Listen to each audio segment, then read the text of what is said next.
Bom, meu nome é Camila Escudeiro, eu sou formada em jornalismo aqui pela Metodista, e aí depois que eu acabei o curso,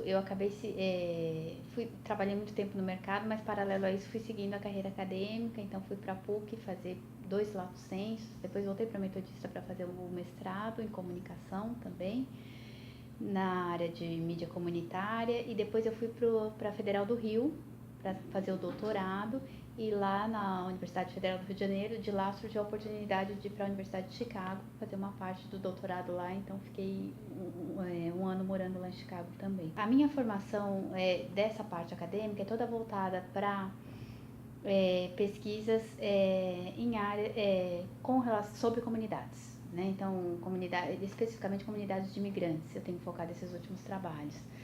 Mas comunidades, formação de identidades culturais, sociais, étnicas, manifestações artísticas ligadas a essas comunidades, então tudo entra nesses trabalhos de pesquisas.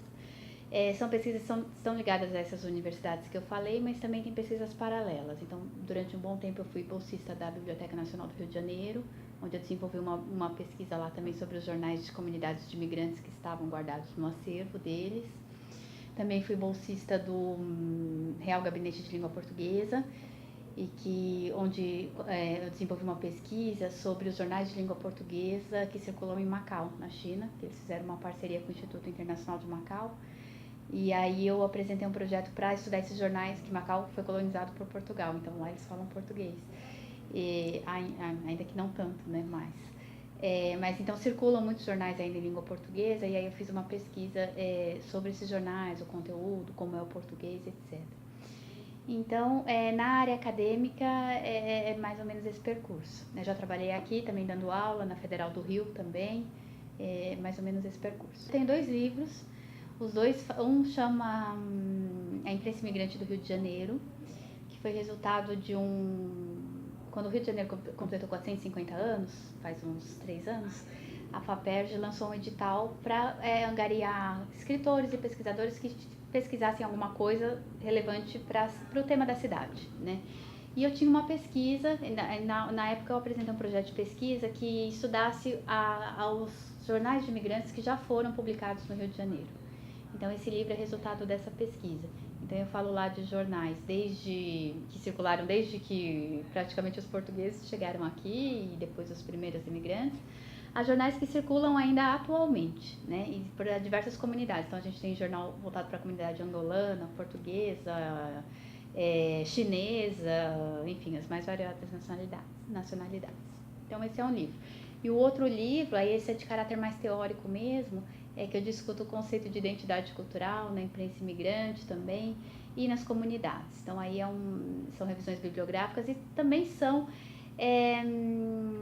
resultados de pesquisa, mas aí é um caráter mais acadêmico. Eu vou ficar na linha de pesquisa 3, que é territórios, comunidades e identidades. E esse semestre eu vou ministrar uma disciplina chamada Comunicação Comunitária e Relações Identitárias, onde eu vou abordar toda a questão o quão importantes são as identidades para a formação da comunidade e como que isso afeta diretamente a comunicação social. E aí com projetos de educomunicação, cidadania comunicativa, movimentos sociais e coisas do tipo. Nós estamos definindo agora os mais urgentes, né? Os que precisam defender agora esse semestre. Então esses aí já estão quase todos definidos. Paralelo a isso, a gente está conhecendo os orientandos e vendo os projetos dele e estamos dividindo aí quem vai orientar aqui. As pesquisas acadêmicas, na área da comunicação, elas têm se desenvolvido muito. Tem sido feito muita coisa, áreas importantes têm sido contempladas é a palavra. Então, a gente tem assim muitos desafios ainda, mas os programas de pós-graduação agora que estão começando a ter um histórico assim que seja significativo. Então o próprio Pós-Com que está fazendo 40 anos, se você pensar em relação, por exemplo, à Universidade de Santiago de Compostela, que foi criada em 1500, eles pesquisam comunicação lá, acho que desde antes da área ser formalizada, né? Então aqui tudo ainda é muito recente se a gente comparar com países como Estados Unidos e Europa. Porém, assim, tem avançado bastante. principalmente com a atuação muito diversificada, que está contemplando todas as áreas, porque a comunicação é uma área transdisciplinar. Então, que circula por muitas áreas do conhecimento. Então, de repente, você pode ter um estudo de comunicação, de um objeto ligado à comunicação, mas na área de história, na área da antropologia, na área das ciências sociais.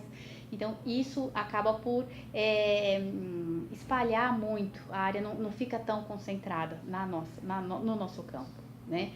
E com o fortalecimento dos congressos, que têm ocorrido já há bastante tempo, as pessoas têm a oportunidade de outras áreas de estar apresentando e reunindo esse corpus de pesquisa e tudo que vem sendo pesquisado. Então, tá ficando mais sistematizada. Essa é a palavra. Tá ficando mais sistematizada, mais organizada, e a área tem crescido. Claro que a gente está enfrentando aí um grande problema, a crise financeira, a falta de apoio à pesquisa, que isso impactou bastante, principalmente nos 2 últimos anos. Mas é uma área assim que tem progredido, ela tem mostrado a que veio. Eu trouxe esse livro aqui, ele tá muito ruim porque ele tomou uma chuva faz pouco tempo, mas o livro é uma história social da mídia, do Peter Burke. Peter Burke, ele é um historiador britânico muito bom, deveria ser referência obrigatória para qualquer estudante de qualquer área, porque ele tem vários livros, não só sobre mídia.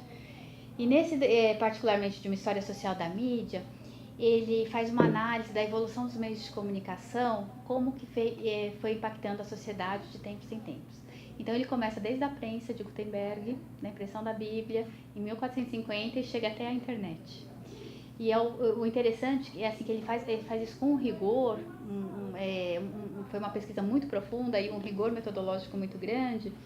E aí ele conta não só da evolução dos meios de comunicação, mas faz um paralelo também com a evolução dos meios de transporte, porque impacta diretamente na comunicação.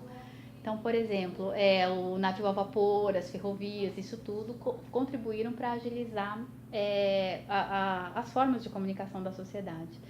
E nessa época que a gente tem assim, a comunicação é tão ampla e tão veloz como nunca se viu, eu acho que esse livro assim é referência para entender todo o processo e como isso foi impactando ao longo do tempo.